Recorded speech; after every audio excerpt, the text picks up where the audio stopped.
Hello friend, स्वागत है आपका हमारा यूट्यूब चैनल मैथ प्रैक्टिस में। फ्रेंड, आज हम क्लास 12 का एक चैप्टर मैट्रिक्स का एनसीईआरटी का फुल्ली सॉल्यूशन करेंगे।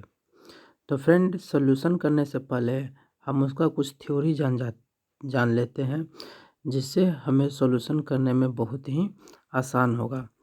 तो फ्रेंड देख लीजिए, जैसा कि आप देख रहे हैं यहाँ पे हमारा एनसीईआरटी का एक चैप्टर है मैट्रिक्स। तो फ्रेंड आइए हम इस थ्योरी को शुरू करते हैं।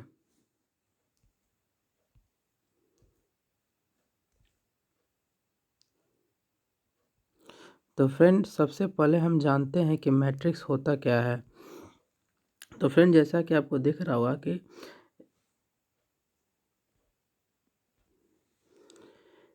Matrix is a rectangular array of number arrange in row and column. यानी मैट्रिक्स जो होता है जिसमें कोई किसी भी नंबर को रो और कॉलम में अरेंज किया जाता है। जैसे फ्रेंड आपको यहाँ दिख रहा है, एक राम है जिसने मैथ में, फिजिक्स में, केमिस्ट्री में एक मार्क्स लाए हैं 92, 73, 84। और एक दूसरा स्टूडेंट है रोहन, जिसने मैथ में 85, फिजिक्स में 90, केमिस्ट्री में 92। उसी तरीके से एक राहुल है जो 71, 93 और 89 मार्क्स लाए। और इन्हीं का ये मार्क्स को क्या किया गया है, रो और कॉलम में अरेंज कर दिया गया है। देख रहे हैं फ्रेंड, इस तरीके से जो हमारा इस वाले जो होता है इसे हम कहते हैं रो। यानी कि जो हॉरिजेंटल लाइन है उसे हम लोग क्या बोलते हैं, उसे हम लोग बोलते हैं रो। और जो इस तरह का से होता है वर्टिकल, ये वर्टिकल लाइन को ही बोला जाता है कॉलम। तो फ्रेंड आपको मैट्रिक्स समझ में आ गया क्या होता है। मैट्रिक्स जो है किसी भी नंबर को रो एंड कॉलम में अरेंज किया जाता है।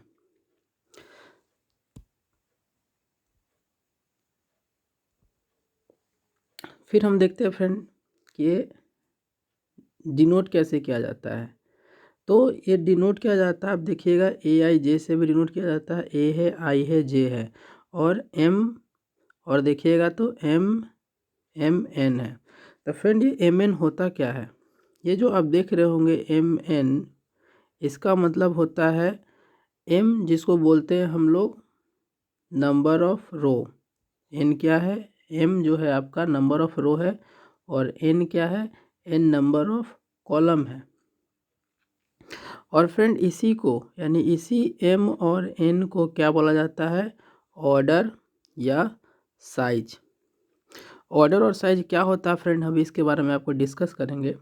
इसका सिंबल क्या होता है, मैट्रिक्स का सिंबल क्या होता है। मैट्रिक्स का सिंबल हमारा ये होता है, इस टाइप से स्क्वायर ब्रैकेट टाइप से, और एक हमारा ये होता है। तो ये दोनों, या तो ये भी होता है या तो ये भी, दोनों यूज किया जाता है मैट्रिक्स के सिंबल में। तो फ्रेंड हम लोग आते हैं पहले कि ऑर्डर या साइज होता क्या, इसके बारे में थोड़ा जान लेते हैं।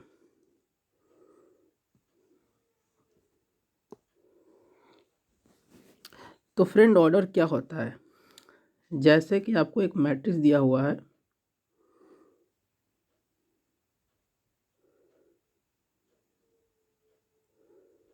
जो आपको मैट्रिक्स दिया हुआ है। तो फ्रेंड इसमें आप बताइए कि आपका कॉलम, सॉरी रो कितना है। रो पहले हम लोग आते हैं रो पे, रो कितना है। तो फ्रेंड आप देखेंगे कि रो जो हमारा होता है वो ये वाला, आपको हम पहले बता चुके हैं कि इसको बोला जाता है रो। यानी कि जो हॉरिजेंटल लाइन होता है उसको हम लोग रो बोलते हैं। हॉरिजेंटल लाइन को क्या बोलते हैं, रो। तो देखिएगा हॉरिजेंटल लाइन इसमें कितना है, 1 2, यानी कि 2 हॉरिजेंटल लाइन है। तो इसीलिए इसका 2 एम एन, जो हमने पीछे देखा था कि एम एन जो लिखा हुआ था हमारा, एम क्या डिनोट करता है, रो को, तो यहाँ 2 हो गया। और हम लोग देखते हैं कि कॉलम कितना है। तो कॉलम फ्रेंड हमें पता है कि इस वाले को हम लोग कॉलम बोलते हैं। तो आप देखिए कि वर्टिकल लाइन कितना है, वर्टिकल तो 1 हो गया और 2 हो गया। तो ये हो गया आपका 2 रो 2 कॉलम। और इसी को फ्रेंड बोला जाता है क्या, ऑर्डर। इसी को बोला जाता है ऑर्डर, या फिर इसी को बोलते हैं हम लोग साइज। जैसे कि एक और क्वेश्चन आप देख लीजिए, जैसे कि हमारा लिखा हुआ है ये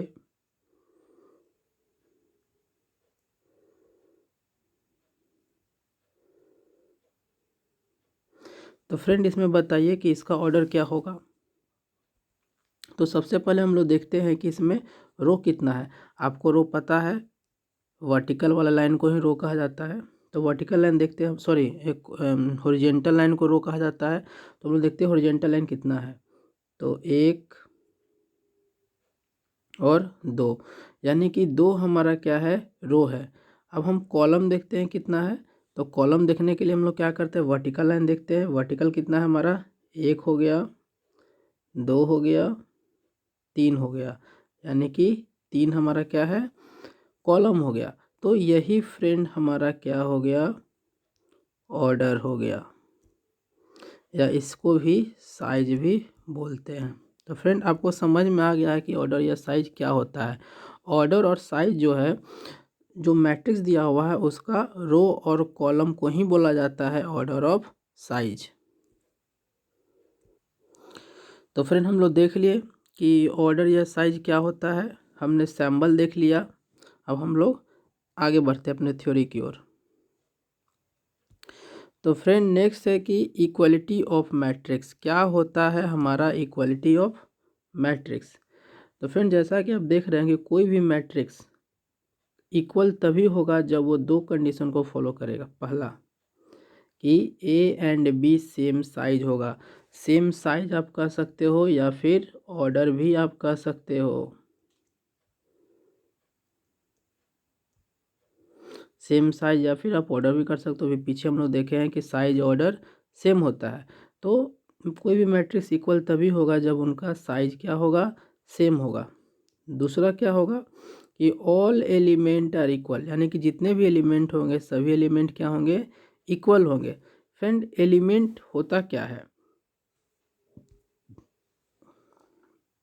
तो किसी भी मैट्रिक्स के अंदर जो भी नंबर होते हैं, जो भी अल्फ़ाबेटिकल होते हैं, उन्हीं को कहा जाता है एलिमेंट्स। जैसे कि आपको ये ए मैट्रिक्स दिख रहा होगा, तो इसमें फ्रेंड क्या है, एक्स है, एक्स डैश है ना, वाई है, वाई डैश है। तो ये ए मैट्रिक्स का एलिमेंट हो गया। उसी तरीके से बी का हम लोग देखें तो 2 हो गया, 5 हो गया, -6 हो गया, 0 हो गया। तो ये बी मैट्रिक्स का ये सब क्या है, एलिमेंट है। तो आइए फ्रेंड हम लोग देखते हैं कि ये मैट्रिक्स इक्वल है या नहीं। तो सबसे पहले हम ऑर्डर देख लेते हैं। तो मैट्रिक्स एक ऑर्डर क्या है, तो हम लोग आइए चेक करते हैं इसका पहले ऑर्डर निकालने के लिए कि रो कितना है। तो 1 2, पर पता है हॉरिजेंटल लाइन को से ही ऑर्डर बोला, रो बोला जाता है। तो 2 हमारा रो हो गया। कॉलम देखते हैं, 1 2, और 2 हमारा कॉलम हो गया। और इसका ऑर्डर क्या निकल के हमारा आ गया, 2 × 2 का। उसी तरीके से हम बी मैट्रिक्स का देखते हैं।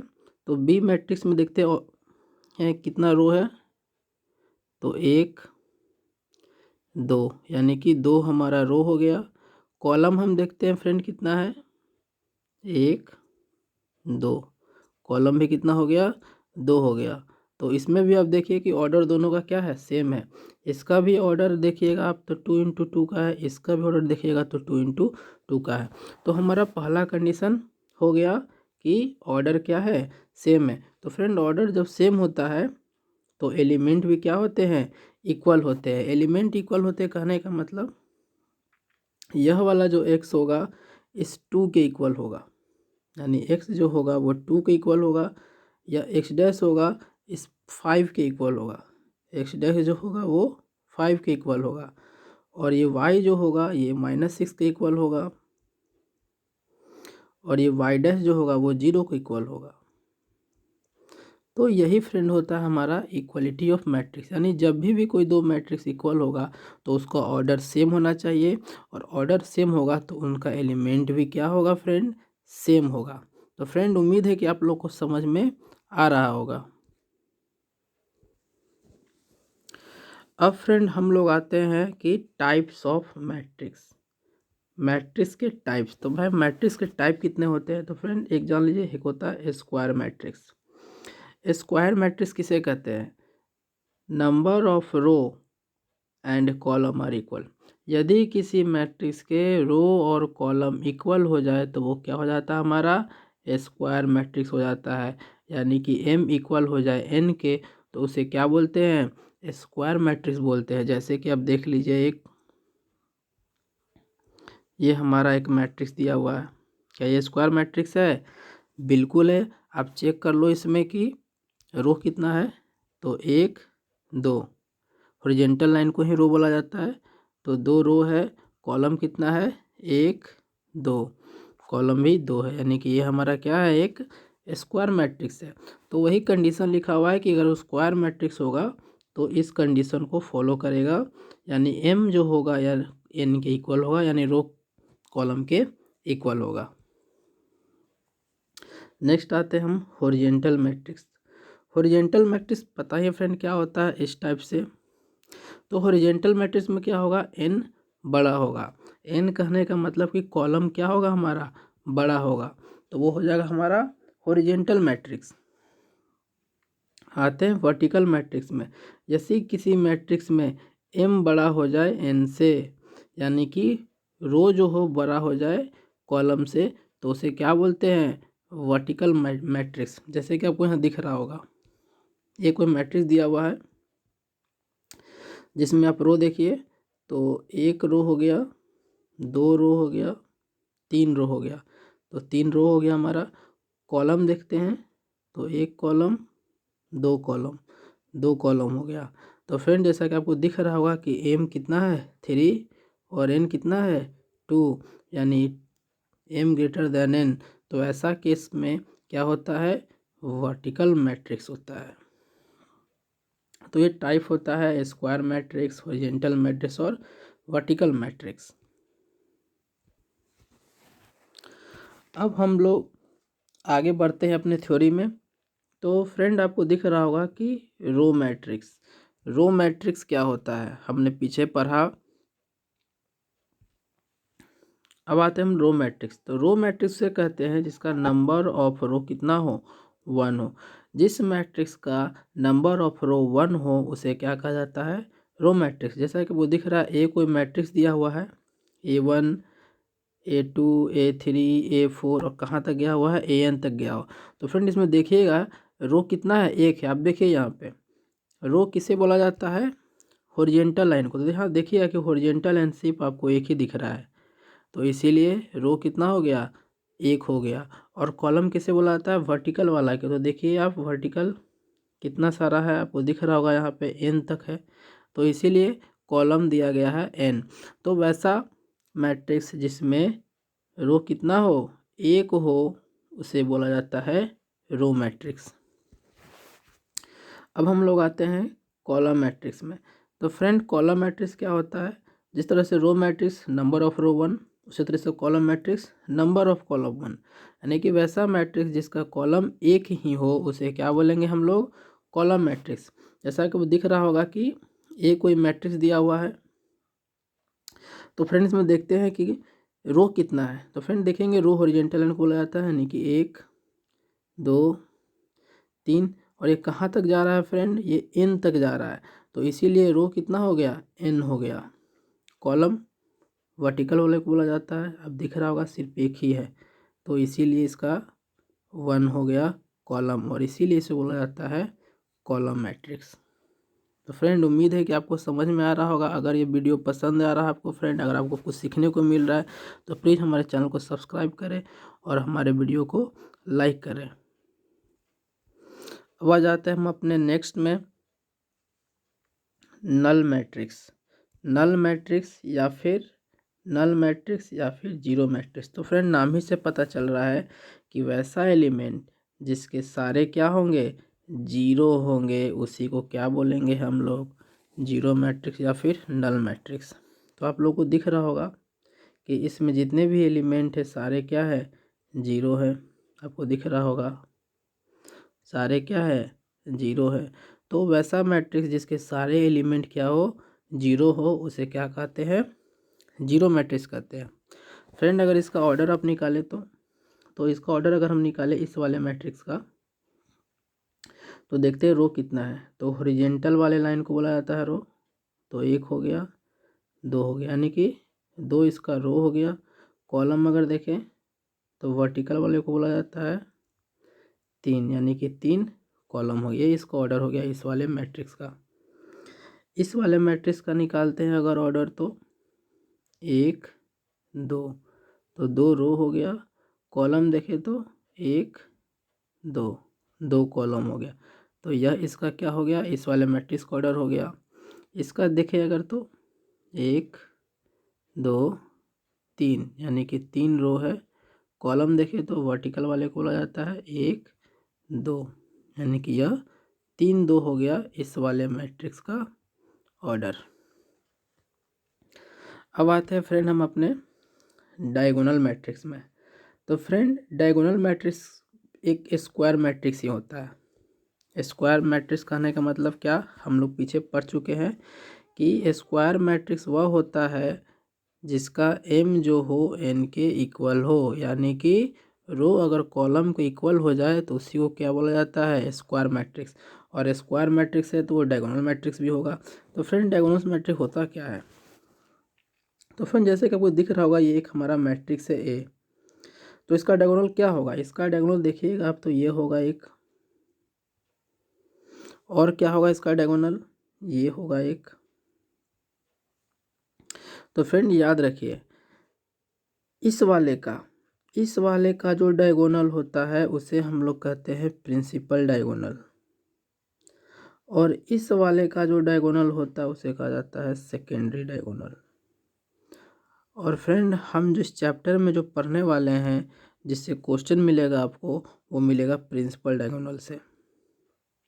तो फ्रेंड जब भी बुक में आपको है ना, टेक्स्ट बुक में डायगोनल की बात कही जा रही है तो आपको क्या लेना है, आपको प्रिंसिपल डायगोनल लेके ही क्वेश्चन को क्या करना है, सॉल्व करना है, ना कि सेकेंडरी डायगोनल। हमें क्या लेके सॉल्व करना है क्वेश्चन को, प्रिंसिपल डायगोनल, यानी कि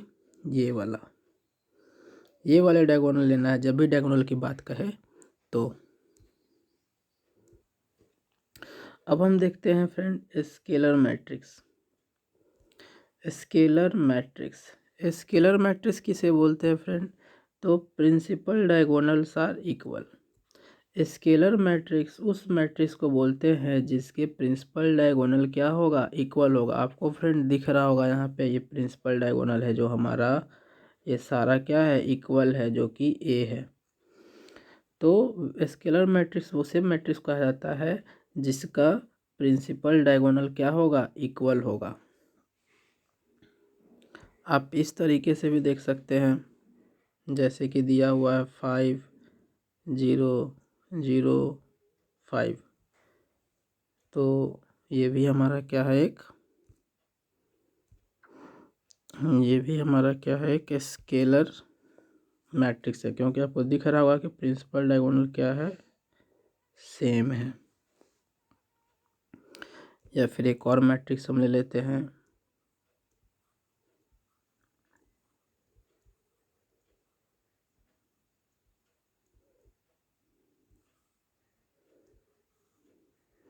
तो फ्रेंड इसमें भी आपको दिख रहा होगा कि जो प्रिंसिपल डायगोनल है हमारा वो क्या है, सेम है, यानी कि -2 है। तो फ्रेंड वैसा मैट्रिक्स जिसके प्रिंसिपल डायगोनल क्या हो, इक्वल हो, और जितने एलिमेंट बचे सब 0 हो, तो उस केस को क्या बोलते हैं हम लोग, स्केलर मैट्रिक्स बोलते हैं। आ जाते हैं हम लोग अब कहाँ पे, अपने यूनिट या फिर आइडेंटिटीज मैट्रिक्स। तो फ्रेंड नाम से ही जाना जा रहा है यूनिट मतलब कि एक। तो देखिए इसमें क्या होता है, ये जस्ट लाइक आपका स्केलर मैट्रिक्स की तरह ही है। तो यूनिट या आइडेंटिटी मैट्रिक्स होने के लिए डायगोनल्स आर ऑल 1, यानी डायगोनल जो होंगे 1 होंगे, एंड रेस्ट आर ऑल 0, और उसको छोड़कर जितने भी सारे 0 होंगे। फ्रेंड डायगोनल्स करने का मतलब हम पहले ही बता चुके हैं कि प्रिंसिपल डायगोनल की बात हो रही है। तो यहाँ देखिए इस वाले में प्रिंसिपल डायगोनल देखिए सारा 1 है और रेस्ट एलिमेंट कितना है, 0 है। तो यह आपका हो गया आइडेंटिटी मैट्रिक्स। और फ्रेंड याद रखिएगा आइडेंटिटी मैट्रिक्स को डिनोट किया जाता है कैपिटल आई से, आपको यहाँ दिख रहा होगा कैपिटल आई से डिनोट करते हैं। तो फ्रेंड जब भी कहीं आपको कैपिटल आई दिख गया तो समझ जाइए वो क्या है, यूनिट मैट्रिक्स है या फिर आइडेंटिटी मैट्रिक्स है। तो स्केलर और यूनिट में ज़्यादा फर्क आपको नहीं दिख रहा होगा। स्केलर में कि वो वैल्यू कुछ भी हो सकता है प्रिंसिपल डायगोनल, चाहे वो 5 -2 कुछ भी, लेकिन यूनिट में 1 ही होगा, तभी उसको यूनिट बोला जाएगा। इसमें भी देख सकते हैं फ्रेंड आप, क्या है, प्रिंसिपल डायगोनल 1 है, तो ये भी हमारा क्या है, यूनिट आइडेंटिटी हो गया। फ्रेंड अगर इसका ऑर्डर देखें तो क्या है, हम देखते हैं इसका पहले रो कितना है, तो 1 2 2 रो हो गया। कॉलम देखें तो ये कॉलम होता है हमारा, 2 कॉलम हो गया, तो इसका ऑर्डर हो गया 2 × 2 का। और इसका ऑर्डर चेक कीजिए फ्रेंड, 1 2 3 3 रो, कॉलम देखिए तो 1 2 3 और 3 कॉलम, तो 3 × 3 ऑर्डर का ये हमारा मैट्रिक्स हो गया। तो फ्रेंड समझ में आपको आ गया होगा स्केलर और यूनिट मैट्रिक्स। अब जो फ्रेंड एक बहुत ही इंपॉर्टेंट है, फाइंड पोजीशन। फाइंड क्या, पोजीशन। पोजीशन कैसे फाइंड किया जाता है फ्रेंड, यहाँ ध्यान से देखिएगा कि कैसे पोजीशन फाइंड किया जाता है।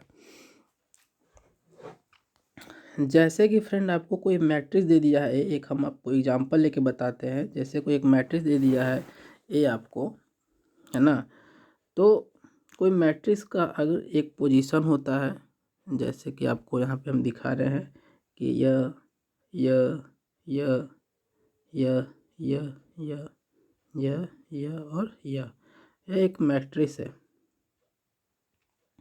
3 × 3 ऑर्डर आपको दिख रहा होगा, 3 × 3 ऑर्डर का, क्योंकि एक रो हो गया, 2 रो हो गया, 3 रो हो गया, 3 रो हो गया आपका। और कॉलम देखिए तो 1 कॉलम, 2 कॉलम, 3 कॉलम हो गया। तो फ्रेंड इसमें होता क्या है कि इस वाले पोजीशन को हम लोग क्या बोलते हैं, तो फ्रेंड दिख रहा होगा कि ये फर्स्ट रो है, ये फर्स्ट रो है हमारा, ये सेकेंड रो है हमारा, ये थर्ड रो है हमारा, रो है। और कॉलम में बात करते हैं तो ये फर्स्ट कॉलम हो गया, ये सेकेंड कॉलम हो गया और ये हमारा थर्ड कॉलम हो गया। तो ये वाला जो पोजीशन होगा आप देखिएगा कि फर्स्ट रो का है और फर्स्ट कॉलम का है, तो इसीलिए इसका पोजीशन हो जाएगा 1 1, यानी फर्स्ट रो फर्स्ट कॉलम, एक कोई एलिमेंट होगा हमें देख लेंगे वहाँ। इस वाले पोजीशन अगर हम देखें तो ये फर्स्ट रो का है, कॉलम सेकेंड है, यानी कि फर्स्ट रो सेकेंड कॉलम। इस वाले का पोजीशन हम देखें तो रो फर्स्ट ही है हमारा, आपको दिख रहा होगा, कॉलम थर्ड है, यानी कि A1 3, आगे हमारा रो होता है और सेकेंड में यानी कि पीछे कॉलम होता है। ये पोजीशन देखें तो हम, हमारा सेकेंड रो है और कॉलम फर्स्ट है, यानी कि A2 1। ये वाला अगर हम देखें तो हमारा सेकेंड रो ही है, लेकिन कॉलम भी सेकेंड है। ये वाला पोजीशन हम लोग देखे थे, सेकेंड रो है, थर्ड कॉलम है, इसीलिए 2 3। ये वाला पोजीशन देखें तो हमारा थर्ड कॉलम है, लेकिन फर्स्ट कॉलम है, थर्ड रो है, फर्स्ट कॉलम है। ये वाला पोजीशन देखें तो थर्ड रो है, कॉलम सेकेंड है। ये वाला पोजीशन देखें तो थर्ड रो है, कॉलम भी थर्ड है। तो ये इसका पोजीशन होता है। तो आइए इसी को हम, इसमें ये जो हमारा दिया है फाइंड करने के लिए, वो हम देखते हैं कि कैसे हमारा बनेगा। तो फ्रेंड जैसा कि आपको दिख रहा होगा A11, A11 कहने का मतलब है कि फर्स्ट रो का फर्स्ट कॉलम। तो फर्स्ट रो का फर्स्ट कॉलम कौन होगा, ये होगा, जैसे कि हम देख चुके हैं। तो इसका आंसर आ जाएगा A। इसका देखिए A21 की मतलब कही जा रही है कि सेकेंड रो फर्स्ट कॉलम। तो सेकेंड रो हमारा कौन हो गया, हमारा ये तो फर्स्ट रो हो गया हमारा, ये फर्स्ट रो है और ये वाला हमारा क्या है, सेकेंड रो है। तो सेकेंड रो का फर्स्ट कॉलम यही तो है हमारा फर्स्ट कॉलम, और ये हमारा सेकेंड कॉलम है और ये हमारा थर्ड कॉलम है। तो सेकेंड रो का फर्स्ट कॉलम ये 2। अब आते हैं सेकेंड रो का सेकेंड कॉलम, तो सेकेंड रो का second column B। Third row का फर्स्ट कॉलम, तो थर्ड रो हमारा ये वाला है, ये वाला थर्ड रो है फ्रेंड हमारा। तो इसका फर्स्ट कॉलम C यानी कि होगा A32, यानी कि थर्ड रो सेकेंड कॉलम। तो थर्ड रो हमारा यही है, ये वाला, और सेकेंड कॉलम कहने का मतलब कि ये वाला, यानी कि 9। अब second row third column, second row हमारा ये है, ये, और थर्ड कॉलम मतलब कि ये वाला थर्ड कॉलम है हमारा, यानी कि 7। A33 का मतलब होता है थर्ड रो थर्ड कॉलम, तो थर्ड रो ये हो गया, थर्ड कॉलम ये हो गया, यानी कि हमारा बन गया 5। तो फ्रेंड पोजीशन निकालना उम्मीद है कि आप लोग को आ गया है। आपको क्या देखना है, फर्स्ट रो देखना है, फर्स्ट कॉलम देखना है, और जो यह पोजीशन होगा उस मैट्रिक्स का पोजीशन के फाउंडेड करके लिख देना है। आते हैं हम अपना नेक्स्ट एडिशन ऑफ मैट्रिक्स। क्या आते हैं, एडिशन ऑफ मैट्रिक्स। तो फ्रेंड किसी भी मैट्रिक्स का एडिशन होने के लिए साइज क्या होना चाहिए, सेम होना चाहिए, यानी ऑर्डर सेम होना चाहिए। तो जैसे आप देख रहे होंगे ये कोई मैट्रिक्स दिया हुआ है जिसका ऑर्डर क्या है, mn है, यानी m रो n कॉलम है। उसी तरीके से b कोई मैट्रिक्स है जिसका ऑर्डर क्या है, mn है। तो अब वो दिख रहा होगा कि ऑर्डर क्या है, दोनों का सेम है, तो ऑर्डर सेम है तो ऐड होगा। ऐड होने के बाद कोई सी मैट्रिक्स आया, उसका भी ऑर्डर देखिए क्या है, सेम है। तो ऐड तभी होगा जब ऑर्डर क्या होगा, सेम होगा, और सेम होने के बाद ऑर्डर भी वो भी सेम ही आता है। तो फ्रेंड जैसा कि अब दिख रहा होगा ये कोई मैट्रिक्स है जिसका एलिमेंट दिया हुआ है एक्स वाई और एक्स डैश वाई डैश, और बी कोई एलिमेंट दिया हुआ है अल्फ़ा बीटा और गामा और डेल्टा। तो अगर ए प्लस बी को अगर ऐड करना है, यानी कि ए मैट्रिक्स को और एक बी मैट्रिक्स है हमारा दिया हुआ, वो ऐड करना है, तो इसका जो ऐड होगा इसका फर्स्ट रो का फर्स्ट कॉलम इसके फर्स्ट रो के फर्स्ट कॉलम से ऐड हो जाएगा हमारा। ठीक उसी तरीके से इसके फर्स्ट रो का सेकेंड कॉलम इसके फर्स्ट रो के सेकेंड कॉलम से ऐड हो जाएगा हमारा। ठीक उस तरीके से इसके सेकेंड रो का फर्स्ट कॉलम इसके सेकेंड रो के फर्स्ट कॉलम से ऐड हो जाएगा हमारा। ठीक उसी तरीके से इसके सेकेंड रो का सेकेंड कॉलम इसके सेकेंड रो के सेकेंड कॉलम से ऐड हो जाएगा हमारा, और यही हमारा फाइनल आंसर आएगा फ्रेंड। तो उम्मीद है कि आपको एडिशन समझ में आ गया होगा। अब फ्रेंड आपको दिख रहा होगा कि एडिशन का कुछ प्रॉपर्टी होता है जिसने आपने एडिशन का कुछ प्रॉपर्टी होता है जो आपने क्लास 9 और 10 में देखा होगा। कम्यूटेटिव लॉ में क्या होता है कि ए प्लस बी इक्वल होता है बी प्लस ए के।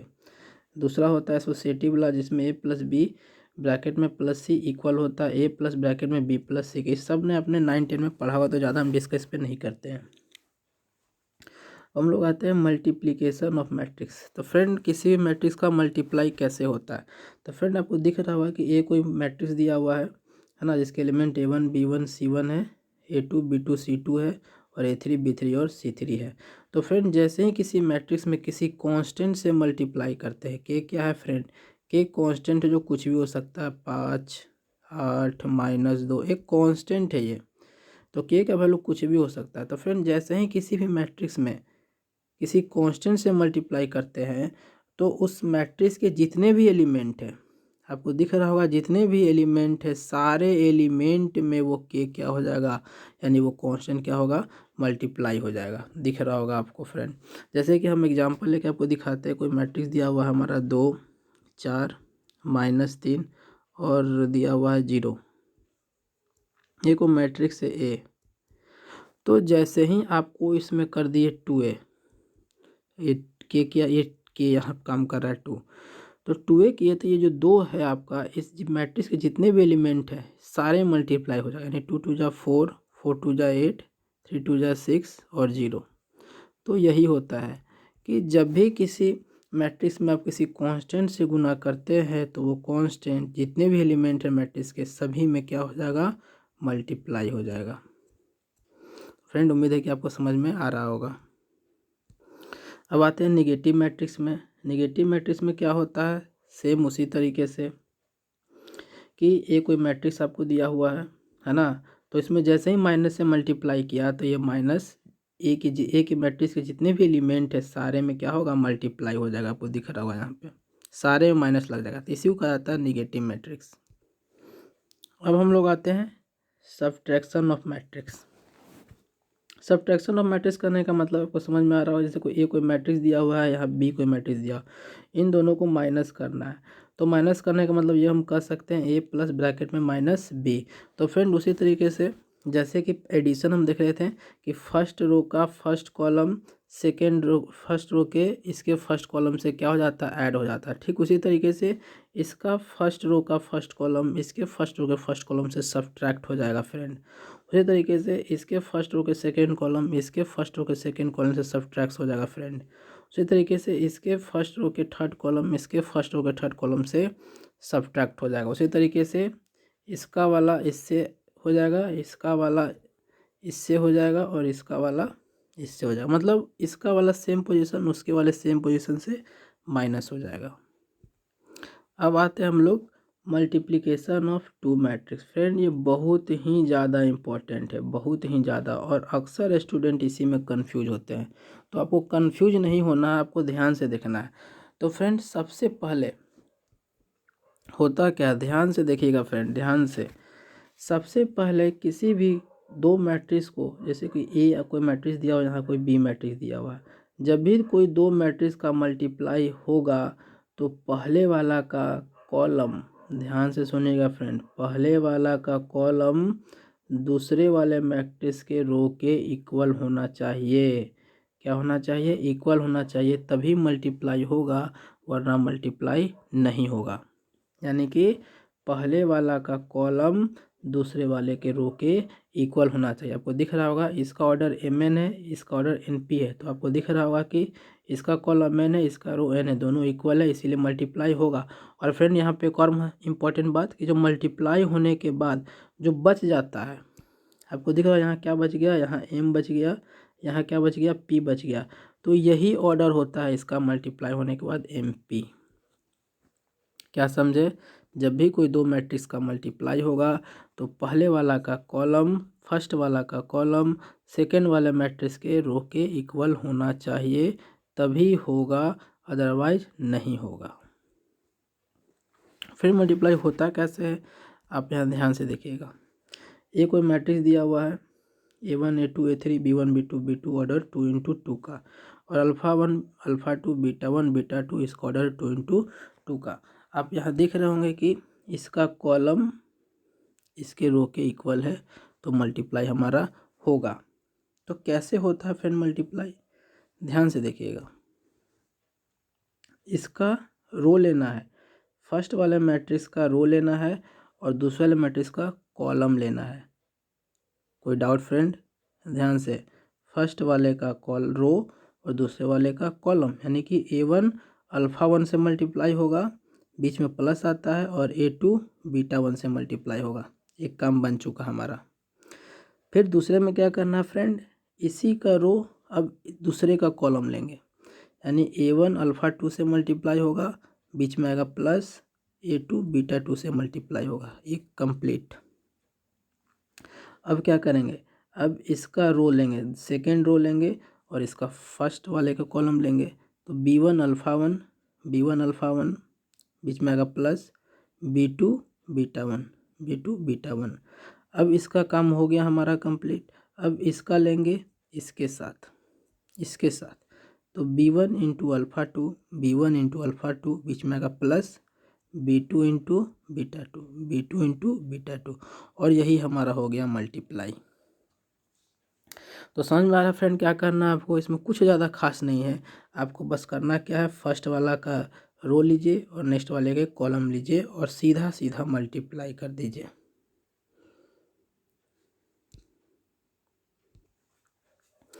फ्रेंड एक बहुत ही इंपॉर्टेंट यहाँ पर है, देख लीजिए, जैसे कि नोट में लिखा हुआ है कि A B is defined not necessary that B is defined. इसका मतलब ये फ्रेंड हुआ, जैसे कि आप देखते होंगे कि 5 गुना 2 जो होता है 10 आता है, और 2 गुना 5 भी करिए तो 10 ही आता है।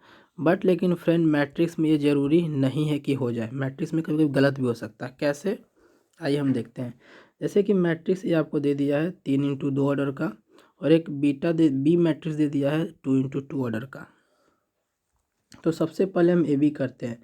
ए बी करने के लिए क्या होता है कि फर्स्ट वाले का कॉलम दूसरे वाले के रो के क्या होना चाहिए, इक्वल होना चाहिए।